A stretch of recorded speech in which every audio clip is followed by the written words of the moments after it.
Je vais commencer mon intervention par une citation donc, de Paolo Cioni, tirée de Neuroesclave. Conditionner les masses. Il avait déjà expliqué comment la relation de l'homme avec le monde extérieur et avec ses semblables est dominée par des stimuli secondaires, les symboles linguistiques. L'homme apprend à penser avec les mots et les symboles qu'on lui a donnés. Et ceux-ci finissent par conditionner toute sa vision de la vie et du monde. Comme dit Dobrogaïev, le langage est le moyen d'adaptation de l'homme à son milieu. Nous pourrions reformuler cette affirmation de la façon suivante. Le besoin de communication avec ses semblables influence la relation de l'homme avec le monde extérieur, parce que le langage et son système sont variables et non objectifs. Dobrogaïev poursuit. Les manifestations linguistiques font partie des fonctions de réflexe conditionnés du cerveau humain. Nous pourrions dire plus simplement que la personne qui dicte et formule les mots et les phrases que nous utilisons, donc qui commande les médias, fait qu'elle est maître de l'esprit. Donc, fin de citation de l'ouvrage Neuroesclave de Paolo Cioni et Marco Della Luna, qui donc pose tout au long de ces pages la question centrale de l'ingénierie sociale, comment pirater un cerveau ? Comment prendre le contrôle à distance d'un sujet pour, au choix, le réduire en esclavage, le détruire ou, au minimum, modifier son comportement ? Le cerveau a deux origines, génétique et épigénétique. On peut donc pirater un cerveau en piratant le donné génétique ou en piratant le construit épigénétique. Le substrat génétique est donné par la naissance, par héritage génétique. L'épigénétique, quant à lui, se construit dans la relation avec l'environnement, notamment socioculturel. Le cerveau est programmé génétiquement, pratiquement sans contenu, mais pour être plastique et apprendre du contenu. Donc pour être actif et curieux de son monde, avide d'être façonné par une influence épigénétique et environnementale, laquelle imprimera au cerveau une architecture neuronale par intériorisation d'une pression extérieure, largement socioculturelle. Cette double origine entre une machine physique d'origine génétique mais muette et un logiciel d'origine épigénétique qui la fait parler induit qu'il est possible donc de pirater le cerveau, en agissant directement sur sa matérialité physique héritée génétiquement. Par métaphore informatique, on pourrait parler du hardware, et donc les stimuli primaires qui sont les signaux électriques du système nerveux et les signaux chimiques du système hormonal, dit encore endocrinien. Première façon, donc de pirater le cerveau. Ou deuxième façon, indirectement, en piratant le logiciel du cerveau. Donc toujours en filant la métaphore informatique, son software. Donc en piratant les stimuli secondaires transmis épigénétiquement, c'est-à-dire les représentations, mots et images qui définissent son câblage neuronal.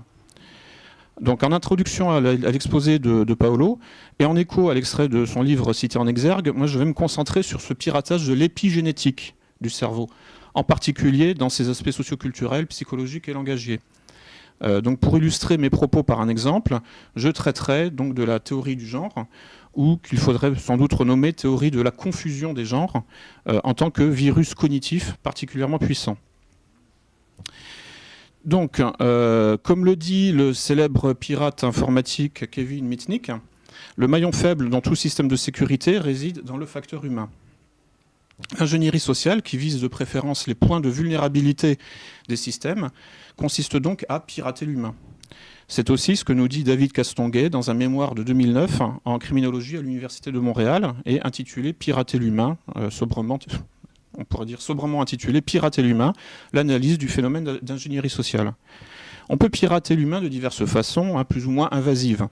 Dans le sillage du transhumanisme et de l'humain augmenté par la technologie, le biohacking travaille à bricoler l'ADN ou les cellules, quand le body hacking se consacre aux modifications corporelles, prothèses et implants électroniques divers. L'objet de notre étude ici, ce soir, consiste plus précisément à pirater le psychisme humain, donc pirater le cerveau, donc ce que j'appelle du neuropiratage, sur le modèle du neuroesclavage. Donc les implants ici sont cognitifs, ce sont des conditionnements. Il y a deux grands types de conditionnements, au sens de Pavlov et au sens de Skinner. Bon, j'entre pas dans les détails parce que ce qui m'intéresse, c'est leur point commun. Les deux types de conditionnement se modélisent par une formule informatique très connue, très célèbre, dont l'acronyme est IFTTT, qui signifie en anglais if, this, then, that, et donc en français si ceci, alors cela. Donc cet algorithme élémentaire que l'on rencontre dans un langage de programmation informatique simple, comme le BASIC, pour ordonner un comportement à la machine, c'est la racine de toute formule de tout conditionnement et de tout programme comportemental qui associe une donnée contextuelle, un stimulus déclencheur, un trigger en anglais, avec une instruction comportementale, une action. Cette articulation entre un déclencheur contextuel et une action en réponse reproduit un clivage intérieur-extérieur, entrée-sortie, input-output, et constitue le principe du feedback et de l'échange d'informations selon une boucle de rétroaction entre un système comportemental, cybernétique ou vivant, et son environnement. Donc, en quelque sorte, c'est une espèce de simulation de l'être vivant. Vu sous cet angle behavioriste, le psychisme humain ne se distingue pas substantiellement d'une machine. Les deux sont composés de variables et de constantes qui échangent de l'information avec leur environnement. Le neuropiratage du cerveau consistera à isoler les constantes, c'est-à-dire les programmes, les routines, les algorithmes, les structures, les habitudes, les habitus, éventuellement en sociologie, donc les traditions en quelque sorte, pour au choix les observer simplement, on peut appeler ça du vol de données, ou les réécrire, piratage d'influence, ou encore pour les détruire, tout simplement. Il y a deux étapes dans le neuropiratage épigénétique, le hameçonnage et le conflit triangulé. Donc, pirater un cerveau en passant par son logiciel épigénétique, donc c'est-à-dire son environnement sémantique et socioculturel, se fait en deux temps. 1. Contourner les mécanismes de défense pour s'introduire dans la machine furtivement. 2. Si l'on est un black hat, donc un méchant pirate, réécrire le code pour faire dysfonctionner la machine, provoquer un bug. Dans un premier temps, pour qu'il y ait piratage effectif, donc furtivité du viol, les apparences du non-viol et du respect de l'intégrité doivent être respectées. Pour que l'on puisse parler de piratage, il faut nécessairement que le piraté en reste inconscient. Si le piraté est conscient du piratage, ce n'est plus un piratage, par définition. En ce sens, le neuropiratage, le viol furtif du cerveau, doit respecter l'ergonomie cognitive du cerveau, c'est-à-dire sa manière habituelle de fonctionner, donc ses routines, ses algorithmes. Comment ? Par le hameçonnage. Un concept proche du cheval de Troie. En anglais, on appelle ça le phishing, P-H-I-S-H-I-N-G, qui donne l'illusion que tout est normal et qui trompe le cerveau sur le processus en cours. Le cerveau ne doit pas détecter d'anomalies à première vue. Dans l'idéal, il doit même désirer ce qui se passe. Donc, pendant l'opération d'intrusion et de viol furtif, le pirate doit donc reproduire au minimum les apparences d'un fonctionnement normal des choses en produisant de l'indifférence à son égard. Et dans l'idéal, il doit même faire désirer au cerveau le processus en cours de son propre piratage en produisant de la confiance à son égard. Ce qui est proche de la fabrique du consentement par l'utilisation des mécanismes du syndrome de Stockholm.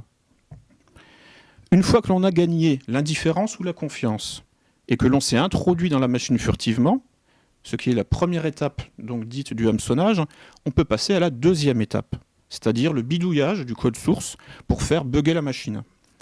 Autrement dit, la reconfiguration du système de représentation intériorisé par le cerveau pour le cramer comme un disque dur. C'est le moment du conflit triangulé, qui consiste à implanter des contradictions internes au système, donc orchestrer un conflit sous contrôle entre les parties du système pour leur donner un mouvement séparatiste, centrifuge, et donc faire monter l'entropie et le désordre au sein du système et briser son unité organique et fonctionnelle. Je vais détailler un peu la première étape, donc le hameçonnage, qui se comprend en fait en deux notions, l'invisibilité et l'impunité. Le faisceau de l'attention consciente est sélectif et possède des angles morts et des taches aveugles. Ceux-là même que le pirate devra repérer ou créer pour rester hors du champ de vision du cerveau et s'y introduire furtivement, sans être perçu. Pour reprendre donc là aussi la métaphore de la pêche à la ligne, le poisson hameçonné n'a perçu que l'asticot, pas le crochet qui va le tuer, ni le pêcheur sur la rive qui va le manger. Les points de cécité de la conscience sont les zones qui ne focalisent pas l'attention, qui ne la retiennent pas. Ce qui ne retient pas l'attention, c'est ce qui laisse indifférent. Pour devenir invisible, il faut donc parvenir à créer une tache aveugle en suscitant l'indifférence. On peut aussi provoquer une tache de confiance, entre guillemets, car la confiance endort la vigilance et détourne l'attention autant, sinon plus, que l'indifférence.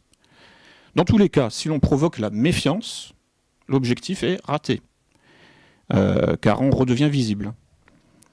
La maîtrise de la gamme des relations confiance, indifférence, méfiance est donc la clé de l'ingénierie sociale et du neuropiratage. Pour contourner les mécanismes de défense du cerveau et donc y entrer furtivement et en prendre le contrôle, il existe donc une recette, comme on parle d'une recette de cuisine, une succession d'opérations à accomplir dans un certain ordre pour atteindre un certain but. Cette méthode quasi mathématique de la prise de pouvoir peut même se quantifier au moyen d'une approche scientifique et rationnelle dérivée de la cybernétique. À l'origine, la cybernétique a été créée pendant la Deuxième Guerre mondiale par Norbert Wiener pour effectuer des calculs de balistique militaire, dont le but était de réduire la rétroaction négative, autrement dit le contre-coup et le choc en retour dans les canons et les avions qui tiraient des projectiles. Cela s'appelle le shock testing ou test de choc. Transposer ces calculs de balistique militaire dans une balistique sociale permet de réduire et, si possible, de supprimer toute rétroaction négative aux impacts provoqués. Donc permet de supprimer tout contre-coup et tout choc en retour aux destructions que j'inflige, moi par exemple, si je suis très puissant, que j'inflige dans la société. Donc c'est le calcul quasi mathématique de la prise de pouvoir. En effet, qui que je sois, où que je sois, quoi que je fasse, s'il n'y a pas de choc en retour à ce que je fais, cela veut dire que je suis en position de pouvoir. L'absence de choc en retour porte aussi un autre nom, l'impunité. Pour atteindre l'impunité, il faut devenir invisible. On reconnaît le mythe de l'anneau de Gigès, narré par Platon dans La République, puis repris par Tolkien dans Le Seigneur des Anneaux. Donc dans son grand œuvre, Tolkien imagine plusieurs anneaux de puissance partagés par les peuples de la Terre du Milieu, mais il y en a un plus puissant que les autres qui peut, dans les ténèbres, les lier, à comprendre, les contrôler de façon occulte. C'est l'anneau du pouvoir suprême que Sauron recherche et que Frodon doit détruire, et qui confère l'invisibilité à qui le passe à son doigt, métaphore de l'impunité totale, donc du pouvoir total. Le vrai pouvoir est invisible. Un pouvoir visible sera toujours moins puissant qu'un pouvoir invisible. Un pouvoir, dans le monde réel, bon, évidemment, l'anneau de pouvoir n'existe pas. L'anneau de pouvoir qui rend invisible. Donc, devenir invisible équivaut le plus souvent à passer inaperçu. Donc, se cacher dans la lumière, selon la formule maçonnique.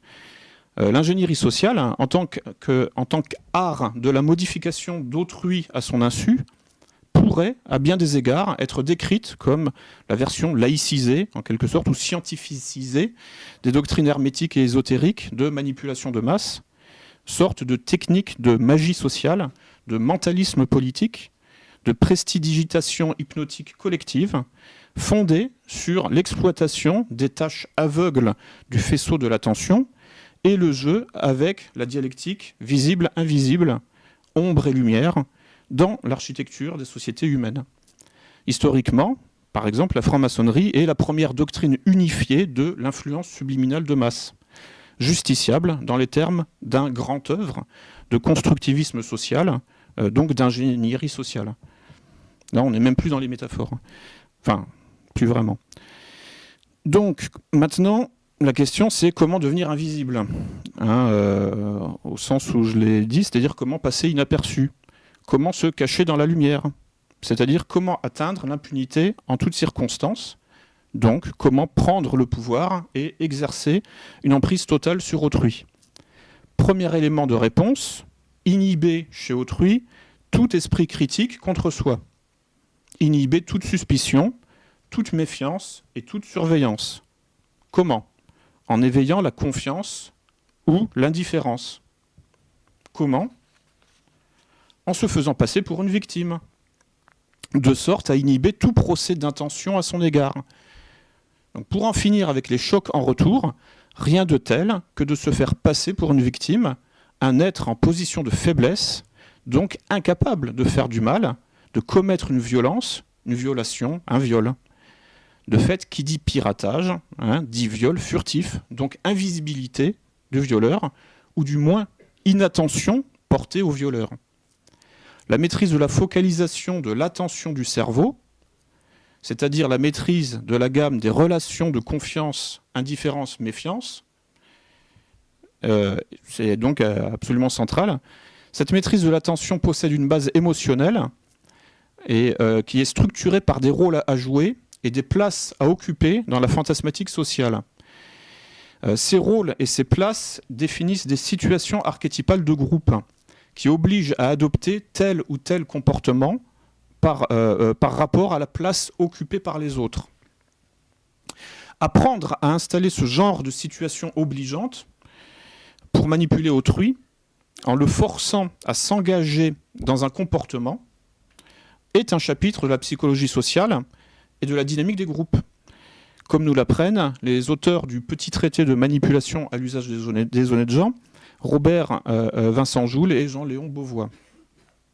Dans cette perspective, l'implémentation de la figure d'analyse transactionnelle appelée triangle Karpman, dite aussi triangle dramatique, d'après Stephen Karpman en 1968, est l'une des plus connues. Le triangle dramatique de Karpman consiste à réduire le discours politique à 3 places. Le bourreau, la victime et le sauveur. Si le neuropirate ne parvient pas à susciter l'indifférence simple, il doit donc impérativement susciter la confiance, en occupant la place de la victime ou du sauveur, ou du sauveteur. Tout individu ou tout groupe social qui réclame à corps et à cri le statut de victime ou de sauveur est donc en train de mettre en place un triangle de Karpman. Le discours de la minorité persécutée s'inscrit dans ce dispositif et constitue un outil de neuropiratage, un hameçon efficace pour endormir la méfiance. Quand le statut de victime ou de sauveur est acquis par l'un des acteurs de la situation, conduisant à ce que les autres acteurs ne se méfient plus de lui, la victime ou le sauveur peut alors, enfin celui qui occupe la place de la victime ou du sauveur, peut alors commencer à détruire les autres furtivement, sans même que ces derniers ne soient en état de comprendre ce qui se passe exactement. Violer et détruire le cerveau furtivement suppose donc de le faire entrer dans un conflit triangulé, dont la structure est un duel entre 2 acteurs, supervisés et orchestrés par un 3e acteur. Il s'agit donc d'une mise en scène d'un conflit entre 2 parties, mais sous contrôle d'une 3e partie, dont le travail consiste à lancer puis entretenir le conflit depuis sa position située hors du faisceau de l'attention. Pour rester inaperçu, hors de l'attention, le sommet du triangle, qui organise le conflit, devra produire de la confiance ou de l'indifférence à son égard en occupant la place de la victime ou du sauveur. Puis il devra faire monter la méfiance entre les acteurs qui occupent la base du triangle en les décrivant comme des bourreaux mutuels pour générer un conflit entre eux, ce qui revient à les faire entrer dans une rivalité mimétique, au sens de René Girard. C'est la 2e phase du piratage, celle-là, qui consiste à inoculer dans les cerveaux un virus mortel séparatiste, en quelque sorte, en introduisant des contradictions internes dans le système cible jusqu'à provoquer la rupture des parties en présence. Je vais maintenant détailler la structure que doit adopter le virus. Donc, le virus épigénétique adopte toujours la forme d'une propagande de guerre. Autrement dit, un conflit triangulé.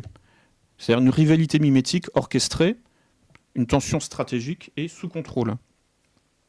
Après avoir gagné la confiance ou l'indifférence du cerveau, pour le tromper sur l'identité de son ennemi, on peut donc le pirater furtivement et lui injecter le virus qui va le faire dysfonctionner. Donc, augmenter ses contradictions internes, son entropie et son désordre. Pour savoir comment faire dysfonctionner le cerveau, il faut déjà connaître son mode de fonctionnement normal. Les sciences cognitives montrent que le cerveau fonctionne normalement par héritage mimétique de stéréotypes. Autrement dit, le cerveau fonctionne par hiérarchisation, imitation, modélisation. Chercher à empêcher l'une de ces trois activités, c'est chercher à empêcher le fonctionnement normal du cerveau. Cet empêchement à fonctionner est exactement ce que le neuropiratage offensif se donnera pour tâche, avec pour cible le cerveau et pour finalité la destruction. Pour faire bugger le cerveau méthodiquement dans le cadre d'un conflit triangulé, il faut donc lui injecter un virus anti-mimétique, anti-hiérarchisation et anti-stéréotype. Alors je vais faire un point sur les trois modes de fonctionnement du cerveau. Le fonctionnement mimétique du cerveau possède donc un fondement cérébral, les neurones miroirs, découverts par l'équipe de Giacomo Rizzolatti au département des neurosciences de la faculté de Parme. Les neurones miroirs impliquent que les informations nécessaires à ma survie dans le monde me viennent en priorité de l'observation des autres sujets en lesquels j'ai confiance, avant même de venir de l'observation du monde objectif lui-même. C'est ce qui s'appelle l'apprentissage.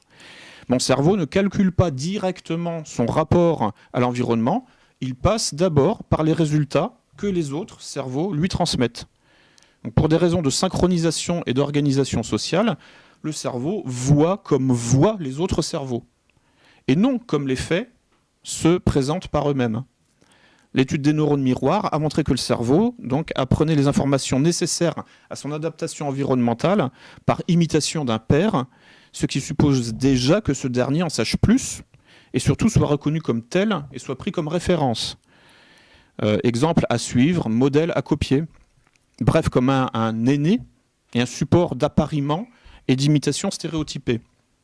Donc on se reportera toujours à René Girard ainsi qu'aux recherches de Luc Laurent Salvador, moins connu, mais très intéressant aussi. Avec le mimétisme, le cerveau fonctionne de manière sélective, discriminante et hiérarchisée. La perception, la mémoire, le traitement de l'information sont sélectifs, discriminants, hiérarchisés. Les sciences cognitives, la phénoménologie de la conscience et les diverses théories de l'attention ont analysé ce qui relève en fait de l'évidence, à savoir que la perception et le faisceau de l'attention sont perspectivistes et s'exercent toujours depuis un angle particulier, partiel et non global. Pour le cerveau, penser, c'est toujours trier, classer, distinguer, différencier, sélectionner, discriminer. Tout ne se vaut pas, certaines choses sont supérieures à d'autres, d'autres choses ne sont pas permises, et d'autres encore ne sont pas possibles. Il existe des limites, objectives et subjectives. Prétendre le contraire, que tout se vaut, que tout est permis ou que tout est possible, qu'il n'y a pas de limite, revient à empêcher le fonctionnement normal du cerveau, ce qui peut parfaitement relever d'une stratégie intentionnelle de guerre cognitive, psychologique et culturelle. Troisième point, le cerveau appréhende son environnement au moyen de stéréotypes. Stéréotype est un autre mot pour représentation. Modélisation, théorie, schéma. Or, la représentation n'est jamais équivalente au réel qu'elle représente. La carte n'est pas le territoire. Voir Korzybski et la sémantique générale. Le réel, le territoire, est composé de nuances infinies. Alors, ce fut l'objet de la peinture impressionniste, par exemple, que d'essayer de rendre compte de ces nuances infinies. Mais le cerveau n'est pas équipé pour traiter l'infini en soi. Pas plus que des nuances infinies. Il ne les voit pas, tout simplement. De plus, traiter l'infini est par définition une quête sans fin, par définition, car les nuances et la complexité sont fractales. On les retrouve à toutes les échelles d'observation, comme des poupées russes emboîtées. À un moment, si l'on veut simplement agir, il faut donc s'arrêter sur une portion de réel et sur une version provisoire de sa représentation. ce que l'on appelle une théorie. Une théorie est toujours approximative, hypothétique. Une représentation est toujours une simplification. L'erreur fait partie des conditions de la vie, écrivit Nietzsche dans Le Gai Savoir. Le cerveau étant incapable de traiter le réel et ses nuances infinies directement, il doit donc nécessairement passer par des représentations schématiques, des modélisations, des théories, des stéréotypes simplificateurs qui ne retiennent que les grandes lignes. C'est la gestalt dans la psychologie de la forme, l'archétype chez Jung, l'idéal type dans la sociologie de Max Weber, l'essence, eidos en grec, transcendante chez Platon ou immanente chez Husserl. Donc, à l'image du fonctionnement du cerveau, les théories sont également lacunaires et sélectives. Le mathématicien et logicien Kurt Gödel a montré que les théories complètes ne sont pas complètement démontrables. Les métaphysiques contiennent toujours des propositions indémontrables et que les théories complètement démontrables sont incomplètes. 1 + 1 = 2 est complètement démontrable, mais c'est trivial. Donc, transposés et appliqués en épistémologie, les théorèmes d'incomplétude de Gödel disent en substance que l'on ne peut pas tout avoir en même temps. Soit c'est sûr et certain, mais ce n'est pas très intéressant, 1 + 1 = 2, soit c'est très intéressant, mais cela ne peut pas être sûr et certain. Dieu existe. Bref, l'expérience du réel est nécessairement exclusive, sélective, schématique, lacunaire, donc partiellement fausse. On peut donc parler du rôle positif des stéréotypes, y compris des stéréotypes de genre, dans la psychogenèse, et même de leur rôle en réalité incontournable, ce qui évacue le débat positif-négatif. De toute façon, on ne peut pas faire sans. Le cerveau appréhende son univers en le représentant, donc en le simplifiant au moyen de stéréotypes et de modélisations nécessairement schématiques et imparfaits. Il est impossible de s'affranchir de ce mode de fonctionnement au risque d'handicaper son fonctionnement normal. Maintenant, voyons comment pirater le fonctionnement mimétique, hiérarchisé et stéréotypé du cerveau. Ce handicap provoqué est très exactement le but du neuropiratage, aussi ce que j'appelle l'ingénierie sociale négative. La transmission, donc voyons un peu ce que peut être de l'ingénierie sociale positive. La transmission pédagogique qui assure la continuité socio-culturelle et le continuum de tout groupe organisé repose sur l'imitation hiérarchisée de stéréotypes, c'est-à-dire sur la définition et la communication de normes. Sans normes, sans langage commun, un groupe explose. Pour désorganiser un groupe et le détruire à terme, il faut donc briser son continuum en brisant sa capacité à l'imitation hiérarchisée de stéréotypes et à la communication de normes. Ces contraintes structurelles du système nerveux central font que l'égalitarisme, c'est-à-dire l'interdiction de hiérarchiser les valeurs et les êtres en fonction de stéréotypes, aboutit à plonger le cerveau dans un état d'incapacité au mimétisme, à l'apprentissage et à la socialisation normative. Le relativisme qui en résulte induit la paralysie du cerveau et du jugement et provoque de l'inhibition comportementale à caractère autistique.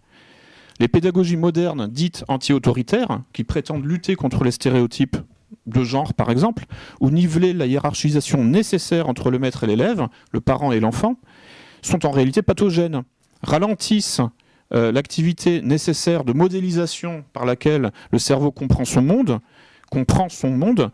et donc fabrique des enfants handicapés, hyperactifs, incapables d'imiter, d'apprendre, de se socialiser par l'intériorisation d'une norme comportementale.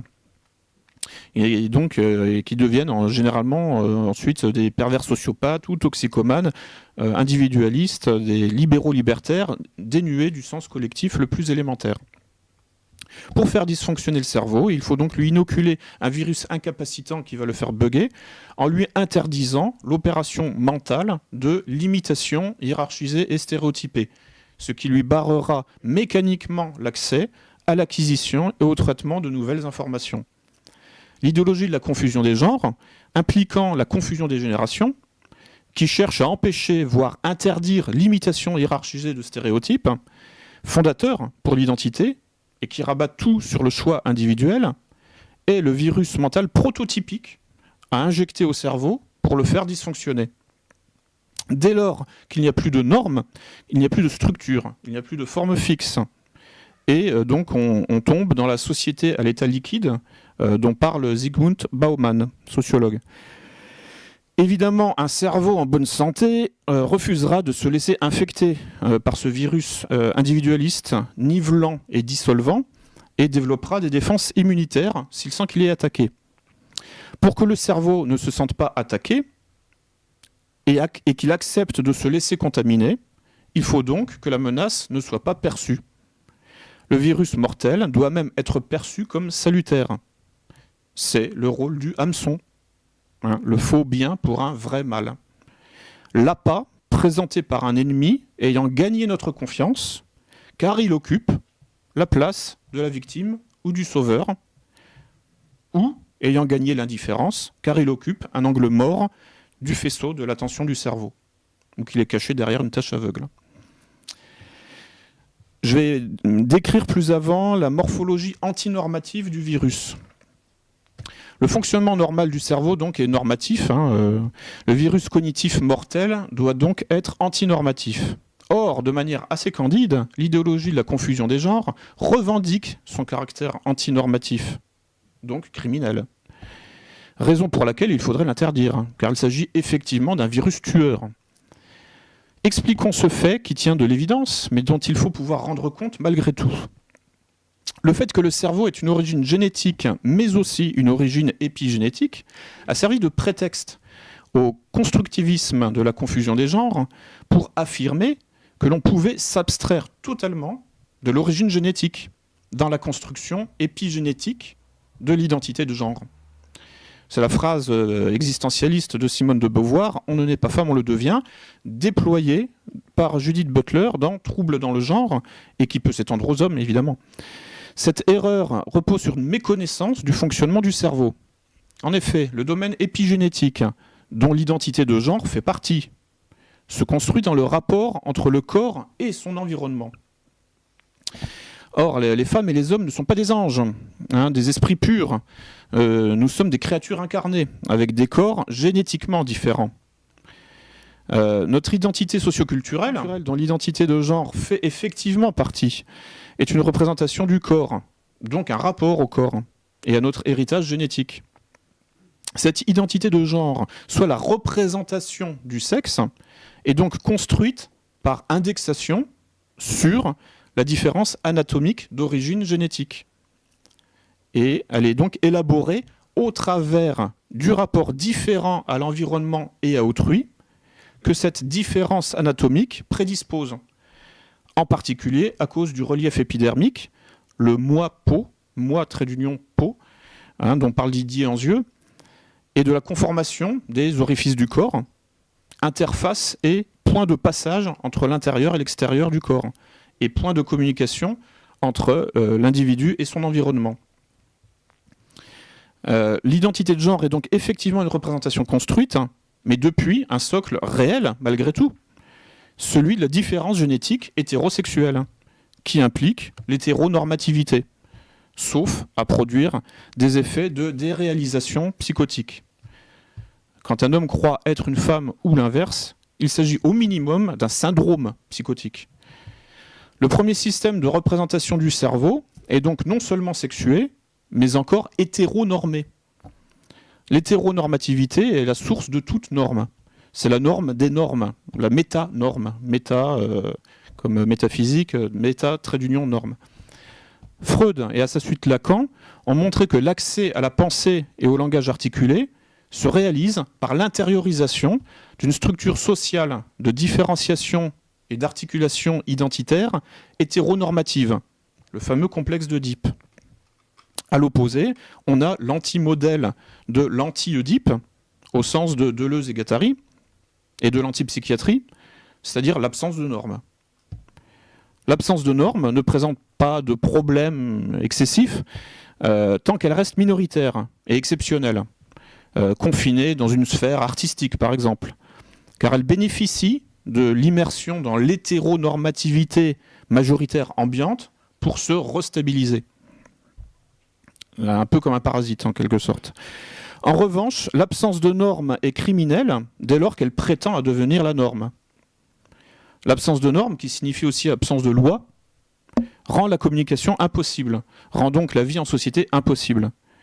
La vie en société suppose la dialectique, soit l'articulation des différences et des contradictions dans un langage commun. C'est ça la dialectique, c'est l'articulation des différences et des contradictions. Donc la vie en société suppose la capacité à faire tenir ensemble un collectif différencié, ce que nous sommes ici ce soir par exemple, nous sommes un collectif différencié.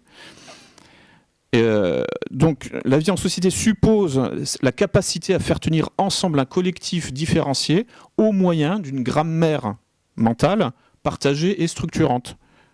Ce que l'on appelle donc une loi aussi. Ça peut être une langue, hein, tout simplement. Hein. Si on peut communiquer, c'est parce qu'on partage la langue française, par exemple. Et au-delà, donc, les lois sociales sont sur ce modèle de grammaire structurante pour un collectif différencié, qui fait le trait d'union entre les différences. Donc c'est très exactement cette loi fondatrice, hein, qui est l'aptitude dialectique à articuler les différences, que l'hétéronormativité oedipienne du schéma familial intériorisé nous apprend. Pirater l'Oedipe, hein, l'hétéronormativité, donc la loi fondatrice, la norme des normes, c'est donc pirater le code source hétéronormé du cerveau, qui est à l'origine de toute forme de structure psychosociale différenciée, à l'origine de toute forme de dialectique, de toute forme d'intersubjectivité, de compétences linguistiques, culturelles, civilisationnelles. Pirater l'Oedipe, c'est pirater le code racine du patrimoine épigénétique de l'espèce humaine tout entière. C'est pirater la réalité humaine. Il se trouve que l'anthropologie, la sociologie, enfin en tout cas des anthropologues et des sociologues, se mettent au service du neuropiratage. Cette vaste désoedipianisation anomique, antinormative, criminelle et criminogène, est exactement le projet nourri par des universitaires comme Éric Fassin, sociologue, qui écrit « Ce qui est en cause, c'est l'hétérosexualité en tant que norme. Il nous faut essayer de penser un monde où l'hétérosexualité ne serait pas normale. » Je crois que... oui, c'est bon. Mais il n'est pas le seul. Hein. Il y a aussi Ruven Augian, directeur de recherche au CNRS, qui dit bon, je ne vois aucun inconvénient à la polygamie, ni à l'inceste, ni au mariage avec les animaux s'il y a consentement mutuel. Ce qui est plus compliqué avec les animaux, il le reconnaît lui-même, bon, au moins il a cette sagesse, enfin, ce reste de conscience, de lucidité. Loin de s'achever aujourd'hui, les politiques minoritaires ouvrent une brèche dans laquelle il importe de s'engouffrer pour repenser l'ordre sexuel et social. Voilà. Pimpon. Voilà. Voilà. C'est à ça que ça me fait penser. Ou comme donc l'anthropologue français reconnu au niveau international et médaille d'or du CNRS, Maurice Godelier, qui, en soutien à la confusion des genres et au pseudo-mariage homo, qui est donc un ancien assistant de Claude Lévi-Strauss, et qui affirme dans ses interventions depuis plusieurs années que le complexe d'Oedipe peut être transgressé sans dommage pour l'individu et la société. Godelier attaque donc la famille et ses déterminismes structurants pour lui substituer un principe de choix individuel proche des théories libérales de l'autofondation, le self-made man, etc. Ce faisant, il attaque le fonctionnement normal du cerveau, hein, imitation hiérarchisée de stéréotypes, hein, ainsi que le principe de socialisation réaliste de l'Oedipe qui en dérive. Donc tolérer la frustration, apprendre la jouissance partielle, la gratification différée, la sublimation, la patience, le travail. Je développe ça un petit peu après. Et donc, court-circuiter tout ça pour leur substituer le déchaînement individualiste du principe de plaisir immédiat et du délire de toute puissance qui va avec. Toute la gamme des pathologies borderline et état limite apparaît quand le principe de réalité vacille et que le principe de plaisir et sa fantasmatique libérale libertaire envahissent le psychisme. Quand Freud parle du principe de réalité, opposé au principe de plaisir, il désigne l'accès du psychisme à la notion de limite et de frontière. Sans l'intériorisation d'une limite comportementale, éthique, morale, identitaire, la socialisation et la vie en société sont juste impossibles. En obligeant l'enfant à renoncer à la totalité, donc le complexe d'Oedipe a pour fonction de mettre en place ses premières limites et frontières identitaires, être un homme ou une femme, être le parent ou l'enfant. Le message est clair, tu n'es pas ce que tu veux, donc tu ne fais pas ce que tu veux. L'intériorisation de cet organigramme normatif contraignant à 4 places est la condition sine qua non pour accéder à une représentation de la réalité indexée sur le réel, donc à une représentation réaliste des choses, qui ne dérive pas dans une errance de plaisir effréné à caractère toxicomane. Avant d'aller plus loin, je souhaite dissiper quelques malentendus sur la notion de complexe d'Oedipe. Contrairement à un malentendu courant sur cette notion, le bébé n'a pas envie de coucher avec sa mère. Cela pour une raison très simple, le bébé ne sait même pas que c'est sa mère, ni a fortiori qu'il soit possible de coucher avec qui que ce soit. Le bébé perçoit confusément quelque chose qui lui fait du bien, et il veut rester collé à ce quelque chose qui lui fait du bien, parce que ça lui fait du bien, tout simplement. Or, la socialisation du bébé, son entrée dans le monde et la vie sociale normale, requiert nécessairement qu'il se décolle de ce quelque chose qui lui fait du bien. Donc il défusionne à un moment du giron maternel. C'est le rôle du père, d'introduire le bébé à tout ce qui constitue une altérité à ce monde primitif et fusionnel de la mère. Un échec dans ce processus de socialisation dialectique hétéronormatif, et c'est l'entrée dans la psychose. Une définition claire, la plus claire possible que j'ai trouvée de la psychose, c'est le flou identitaire. Or, l'échec dans l'accès à l'hétéronormativité, échec qui signera l'entrée dans la psychose et le flou identitaire, peut être provoqué volontairement par un piratage du mécanisme oedipien.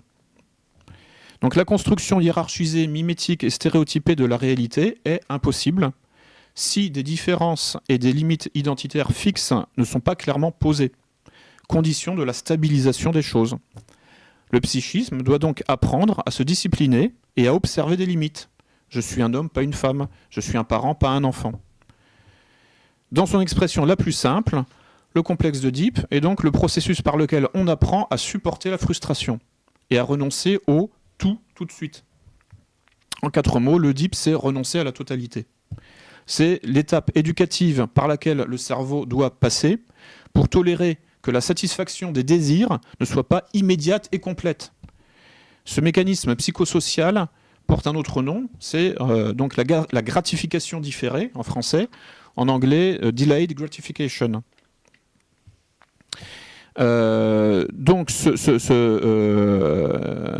mécanisme donc, de la gratification différée n'est pas naturel, comme le prouvent les hurlements du nourrisson dès qu'il est frustré, car lui veut encore tout de suite. Cette faculté à renoncer au caprice doit être apprise, car c'est la condition de toute socialisation humaine normale. La socialisation consiste à supporter de ne jouir que partiellement et non complètement, et à sublimer le désir en acceptant de différer sa satisfaction dans le temps, ce qui introduit à la capacité de travail. Le travail est synonyme de patience, donc d'intériorisation du mécanisme de gratification différée. C'est donc la maîtrise des instincts et du tonus émotionnel, le contrôle des humeurs. Pour détruire une société de manière indirecte, en faisant du neuropiratage et de l'ingénierie sociale négative, il suffit dès lors de la désoedipianiser, de sorte à transformer tous ces sujets en individus immatures et narcissiques, tels des enfants hyperactifs, incapables de patience, de concentration et de travail, inaptes à différer la gratification, qui deviendront des sociopathes pervers, impulsifs, incapables de se contrôler, voire de simples autistes incapables de mimétisme. La modélisation la plus compacte du complexe d'Oedipe est ce que Lacan a appelé la métaphore du nom du père. En clair, un objet abstrait, un mot, un signifiant, le nom du père, doit prendre la place d'un objet concret, le corps de la mère, en tant qu'objet du désir de l'enfant. Le premier objet de focalisation du désir infantile, le premier objet de l'attachement charnel du petit humain, est un corps protecteur et nourricier.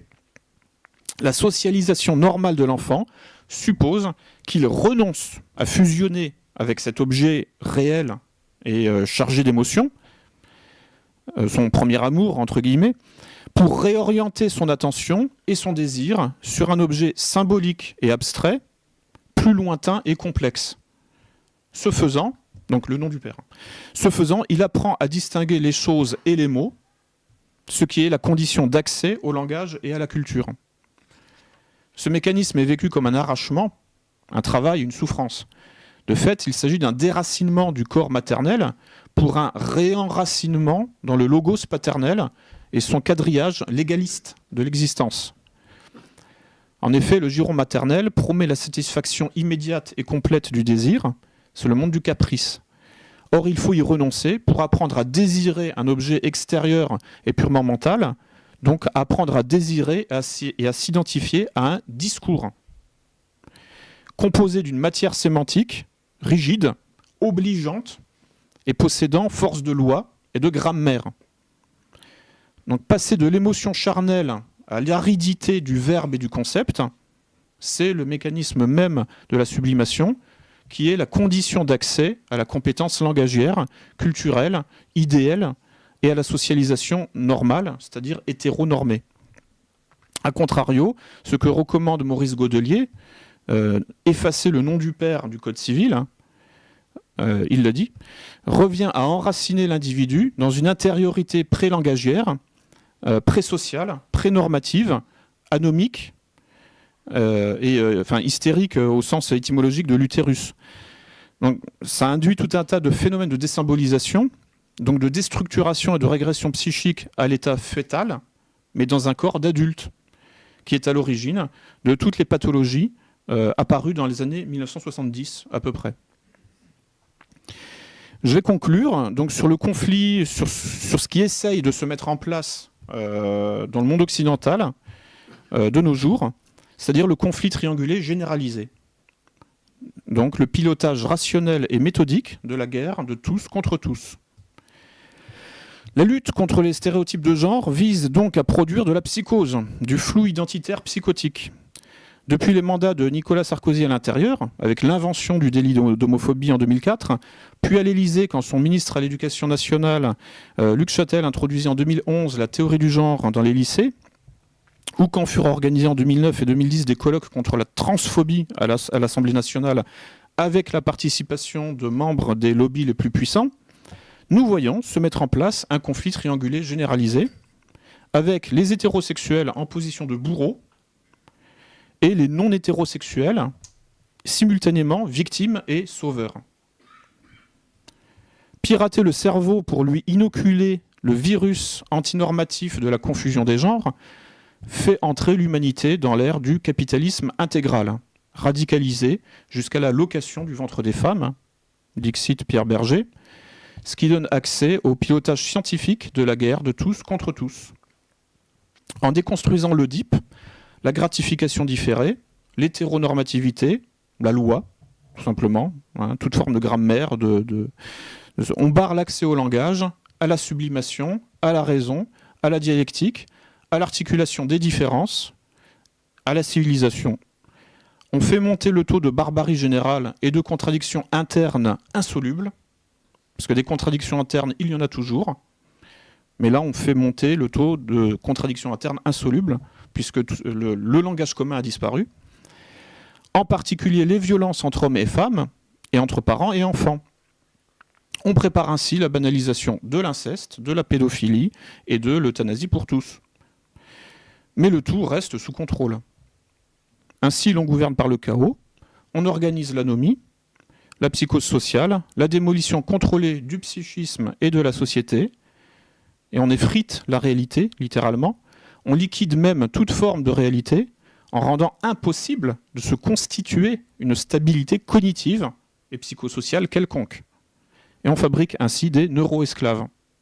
Et je passe maintenant la parole à Paolo.